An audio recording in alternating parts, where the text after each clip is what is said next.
I've needed a good workbench and a good workspace for a while now. I've been using this old like platform kind of thing for a while now. It has served me fine. It was a okay workspace, but now that I'm trying to expand my skills and learn more things, I think it's time I make a good hand tool workbench. So I'm going to be making this out of softwood to keep it lightweight and light on my wallet, because if I made this out of hardwood it would be really expensive. So I'm just going to use some pine 2x6s. This is 2 inches thick by 5.5 inches thick. That's how you get it here in India. And you might, in the US or other places where you get dimensional lumber, you might get it as 1.5 by 5.5 inches, but using softwood is a great option for this, as it keeps cost down and it's lightweight. So I need about 13 feet in length of this lumber, so which is roughly 1 cubic foot based on these dimensions of this lumber. And I'm basing my design for my workbench on the work of Rex Krueger and his new lightweight Roman traveler's workbench, because it's quite simple, cost effective and really versatile to use, and it suits my needs.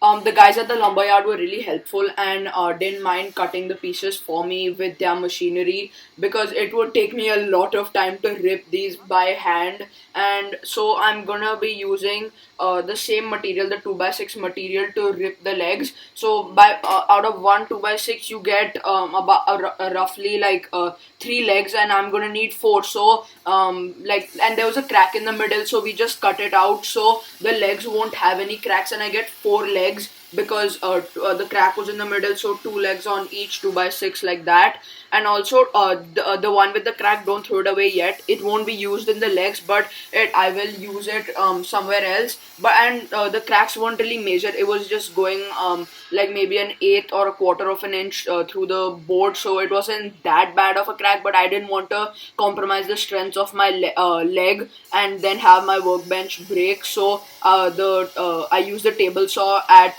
the lumberyard, and they were kind enough to rip the pieces for me, which saved a lot of time. But you can do this with a Ryoba saw. So make sure to follow me on Instagram to get more behind the scenes updates, because I'm posting a lot of updates on my Instagram for the workbench, and so you can see a lot of real time stuff. And also I will be making this into a series, so different, like around 5 to 6 videos of this, and then in the end I'll probably just do a compilation of all the parts to making the entire workbench in one video. So stay tuned for all of that. Now that all the lumber is cut, and I just take it home and I'm ready to build my bench. Welcome to part 2 of making my workbench. So right now, after I've got all the lumber cut at the lumberyard, I'm ready to start doing the layout and making the top.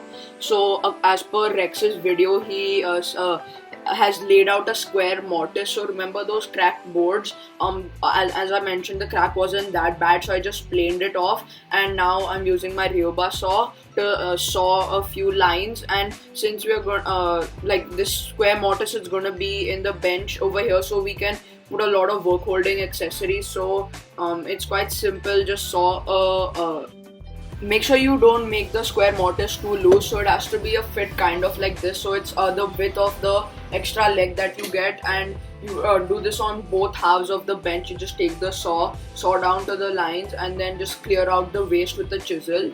Now I'm gonna glue up the middle, so we're gonna add more supports later, but I just take some normal wood glue and apply it with a silicone brush to get an even spread. And this is between the boards, so like, because it's going to be like the joint that holds the bench together, make sure you've jointed the edges. I just used a low angle jack plane. It was very tough because each half of this probably weighed not like it probably weighed easily 4 kgs, and it was quite difficult to hold, because my small bench weighed half of what half of the bench weighed. So it was very weird and like not the best way to hold it. And make sure the square mortise is lined up properly. I'm just using a mallet to adjust it so that it's proper, and you can actually just put the piece over there to make sure that it's aligned properly. And after that, I have put the glue, spread it properly, and make sure the edges are jointed. I can just put on a few clamps and cauls to make sure that the top doesn't twist a lot and it stays aligned. now I'm gonna drill the holes for the legs with a 1.5 inch hole saw. I don't have a spade bit that big. I don't have a Forstner bit that big. The hole saw was my only option. I'm in Rex's video. He uses a bit that is 1.25 inch, but I had the stock that I had was big enough to fit like a 1.5 inch hole. So I thought the extra 1/4 inch of material in the round mortise and tenon couldn't hurt, so it would be quite beneficial.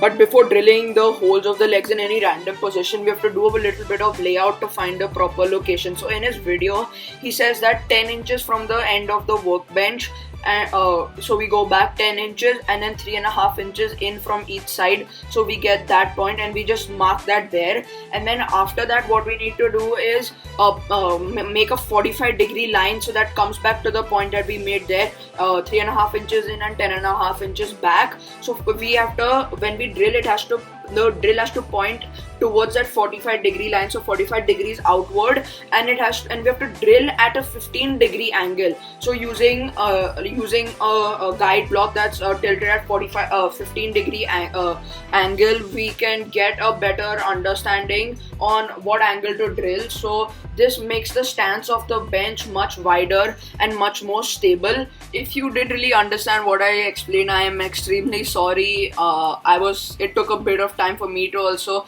make the layouts, but if you didn't understand, I would highly recommend you watch Rex's channel and Rex's video. He does a much better job of making it and explaining it, and he's an absolutely fantastic teacher. I highly recommend you check out his channel.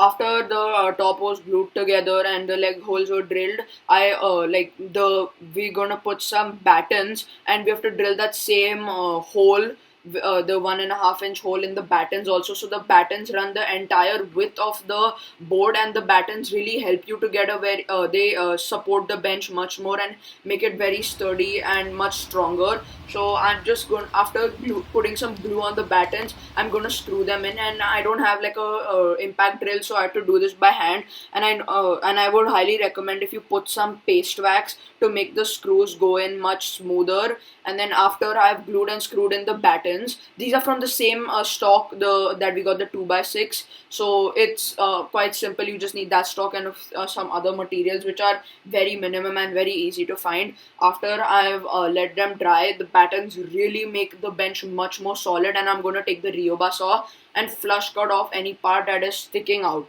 This will just make the battens really, I can't emphasize enough how important the battens are. They make the legs stronger and they make the overall bench stronger, and you can just flush cut off any extra part with the Ryoba saw. It's very simple. So this is the stock that was ripped at the lumberyard. It's roughly 2 inches thick by 1.5 inches wide. So it's roughly a square, but more like a rectangle. I'm cutting a shoulder that is 4.5 inches back, and the legs are about 2 feet long, which will be trimmed to length later. I'll be making a 45-degree cut because, as you can see, we will be needing to take out waste around here, right? So basically allowing that 45 cut, making that 45-degree cut will allow us to split off the waste here without worrying and splitting into the back of the leg. So just like this, and make sure you don't go too deep. So this looks about perfect. After the saw cuts have been made around on the leg, I'm gonna start chiseling out the waist. So we will be forming the tenon that goes into the round mortise that we made into the bench. So it's 1.5 inches in diameter. So I'm just gonna be using chisels to chisel out the waist that is there around the leg that we had cut. So I will just use a chisel and make sure that I follow the line carefully and be extremely careful not to split out any waste. So small cuts to gently take out material and pair it with a knife later.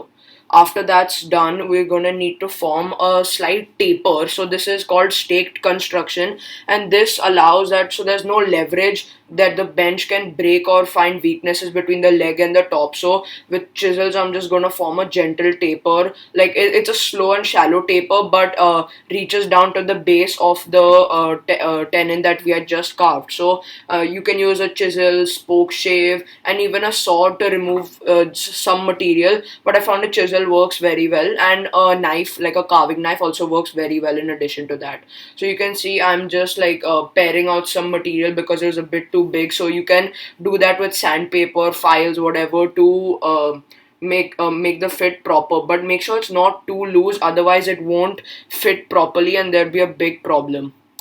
After doing a dry fit to make sure the legs fit in properly, not too loose and not too tight, we're gonna start working on securing the legs. So we're gonna use a wedge to secure it in. So you need to saw a slot that is perpendicular to the grain running in the top of the bench. This will prevent the bench from splitting. So just use a handsaw and saw a slit in the tenon perpendicular to the grain on the bench, and you can run a bit of sandpaper between the slot to make it a little wider. After that, I start applying glue everywhere inside the wedge and around the legs and the taper that's on the legs, and make sure it's in the hole as well. Here you can put a lot of glue, so even if it squeezes out, that's good. So you know there's glue everywhere. I just used a glue bot, and you can find a link to this and many other tools that I used in this build. You can buy them with the affiliate links down below. It would really help support my channel. And after that, I put a little bit of glue. So these wedges, it would be like the best if they are hardwood, but like maybe you can use walnut. I used some old Burmese teak. It was it's a pretty good hardwood. So I use my mallet and pound them in. Don't drive them in too much, otherwise the legs might split. Just stop when you feel a bit of resistance. So after that's done, I'm just gonna let it dry. Now I'll use a flush cut saw to cut out the protruding part. So it's good that there's something protruding, so you know that the legs aren't too short. You can use a flush cut saw, or you can use a Ryoba saw. In this case, it doesn't really make that big of a difference. After the legs have been secured into the mortises with the wedges, it is imperative that we level the legs. So here I'm just taking a block plane, and I've taped a pencil on the block plane, and I'm striking a line. So I am doing this on top of marble. So because this marble is really flat, so, and the block plane, it's like parallel, so it would just give me a line, so that this line is parallel to the flat marble floor. So now this would basically, this line that I'm doing, it basically makes the entire thing level. Like, it shows where I need to cut to make sure that the leg is level. And after we have done that line, I took a marking gauge. After marking the line with the marking gauge, I just take the Ryoba saw and cross cut off on the line. So obviously, because it's a cross cut, you're going to use the cross cut teeth. So I just do that simply with the Ryoba saw, and then I do that on all four legs, and it's level. So this first device is known as the palm. So remember the stock that we had that fits into the square mortise. Also the slightly defective, not really defective, it just had a minute crack in the middle. So this was that stock that we had cut extra from the legs. So we got 4 legs and 2 of these pieces. So you can use some of that for the extra battens, as you can see I have put. And now I'm cutting a tenon. So I'm cutting the shoulders in this piece. We're gonna cut a mortise and tenon in this. So as you can see here, this is another work holding technique where I've attached an F clamp to the side of the bench in that uneven part, and I'm holding the piece in that corner where there is the uneven part, and using an F clamp so that it works kind of like a vise. So I wanted to try it on, and it works quite effectively. So after I make the tenon onto this piece, I'm going to start working on the board that does the work holding. So I'm going to be using a board that is 7/8 of an inch thick roughly, and it is 6.5 inches wide. So leave about an inch from each side, and then saw a V shape, and make sure that this V shape is less than 45 degrees of an angle. It's just something that I picked up from Rex's video, so I'm just following that, and it works well. So this device is used to hold boards on the edges for like planing and I guess chiseling also. So I'm just going to use my hand saw and saw the V shape into that. So this is again going to be held using the wedged mortise and tenon. So there you can see I've cut the tenon already there, I mean, I've cut the mortise there, and so now I'm gonna saw a slit into that piece where I cut the tenon, the thing that fits into the leg stock, and make sure you have it oriented correctly so that the wedge is driven in perpendicular to the grain that is running in the piece that has the V shape, so that it won't ever split. And because this is gonna deal with a lot of planing forces, so make sure it's quite strong and you have used a good board. You can even use half-inch plywood or three-quarter-inch plywood. I didn't have enough of that, so I just used this piece, and this is softwood, so it worked really well for me. And I'm applying glue liberally so that it bonds well. This one is really common but very effective, and they're called bench dogs. They're put into dog holes that are drilled into your bench. You can space them out however you want, the dog holes, and place these bench dogs in that. Now I'm using 1 inch thick teak wood to prepare the blanks for this. You can get ready-made aluminum or brass, whatever bench dogs that there are, but I didn't have access to that, so I decided to make my own out of hardwood. After I cut the 1 inch stock into 1 inch squares, I use a block plane to shape it into a circle.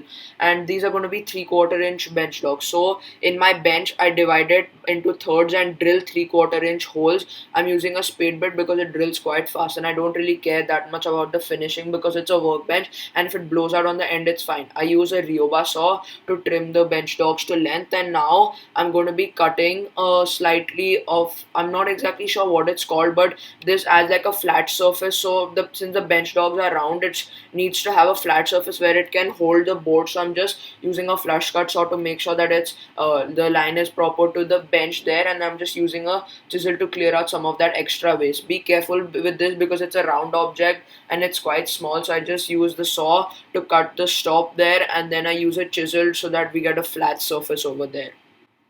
Number three, or should I say number four, because the one where you use the F clamp in the uneven part of the board, I guess that's a bonus. So let's say this is number four. So this planing stop will be made out of the same material that we use to make the palm, so to make the shaft of the palm. So the pieces that we got for the legs were 22 inches long, so the battens were 11 inches long. So I split the thing for the palm to be 7 inches and 4 inches. So the planing strop is 4 inches long by the dimension that we had for the leg. So this goes directly into the square mortise, and you can tap it up with the mallet and pound it down into the mallet so that it matches whatever size of material that you need to plane. It can handle faces and edges, so it's quite effective. It's simple but really effective.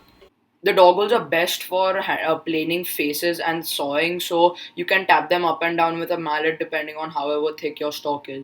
This is another type of planing stop. So this is made for pretty thin to medium thickness pieces that are quite wide where you need to plane the faces. So it's made of those leftover pine strips that I took from the lumberyard, and then I've put in dowels that are wedged into the top, and they go right into the dog holes that are there in the bench. So it's quite universal. So you can put in the dog holes and put in this. So there are a lot of options, and this is pretty good for like medium to thin pieces. But this strip that I had was about 3/16 of an inch, which was quite thin. So I would recommend using something that's half inch. So you can do it. You can use this for slightly bigger stock, like slightly maybe 3/4 inch stock or 5/8 inch stock that you need to plane. Thank you so much for watching. I hope you enjoyed and learned something new. And if you did, I would really appreciate if you could like, comment, share, and subscribe. That would really help my channel to grow. Have a great day. Bye.